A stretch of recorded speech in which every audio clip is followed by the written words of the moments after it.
शापित दर्पण।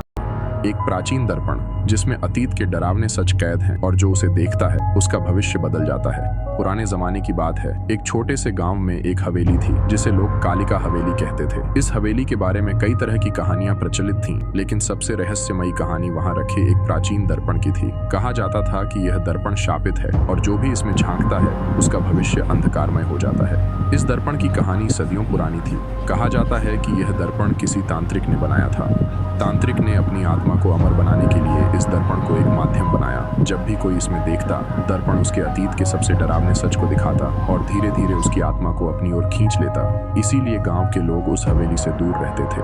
आरव, जो उस गांव का एक जिज्ञासु युवक था, को हमेशा से ऐसी कहानियों में दिलचस्पी थी।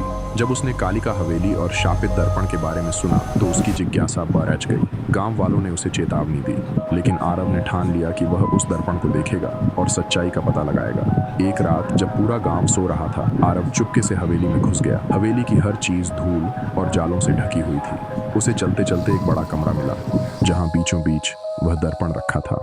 दर्पण के चारों ओर अजीब सा माहौल था, जैसे वहां समय रुक गया हो। आरव ने दर्पण के पास जाकर उसे छुआ। जैसे ही उसने उसमें झांका, अचानक पूरा कमरा काले धुएं से भर गया। दर्पण में आरव ने अपने बचपन की एक घटना देखी, जिसमें उसने गलती से अपने दोस्त को चोट पहुंचाई थी। वह घटना जिसे उसने भुला दिया था, अब बिल्कुल जीवंत हो गई। लेकिन यही बात खत्म नहीं हुई। दर्पण ने उसे उसके भविष्य की एक झलक भी दिखाई। उसने खुद को एक गहरे कुएं में गिरते हुए देखा, जहां से चीखें आ रही थीं। आरव घबरा गया और उसने तुरंत दर्पण से नजर हटा ली, लेकिन यह आसान नहीं था। दर्पण जैसे उसकी आत्मा को बांधने लगा था।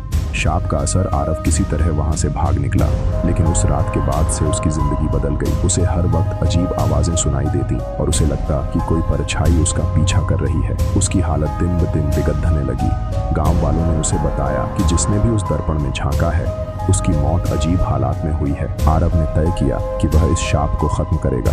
उसने पुरानी किताबों में उस तांत्रिक के बारे में पढ़ा और जाना कि दर्पण को नष्ट करने के लिए उसे उसी कमरे में जलाना होगा जहां वह रखा है। आरव ने साहस जुटाया और एक रात फिर से हवेली गया। इस बार वह अपने साथ आग जलाने का सामान लेकर गया। जैसे ही उसने दर्पण को जलाने की कोशिश की, कमरे में तूफान जैसा माहौल बन गया। दर्पण से डरावनी आकृतियां निकलने लगी। तांत्रिक की आत्मा चीख चीख कर उसे रोकने की कोशिश करने लगी, लेकिन आरव ने हार नहीं मानी। आखिरकार आग की लपटों ने दर्पण को निगल लिया। दर्पण के टूटते ही हवेली में शांति छा गई। तांत्रिक की आत्मा हमेशा के लिए मुक्त हो गई। आरव ने शापित दर्पण को नष्ट कर दिया था, लेकिन इस घटना ने उसकी जिंदगी बदल दी। उसने महसूस किया कि हर रहस्य को सुलझाने की कोशिश करना जरूरी नहीं। कभी कभी जिज्ञासा हमें ऐसे अंधकार में ले जाती है जहां से लौटना मुश्किल हो जाता है।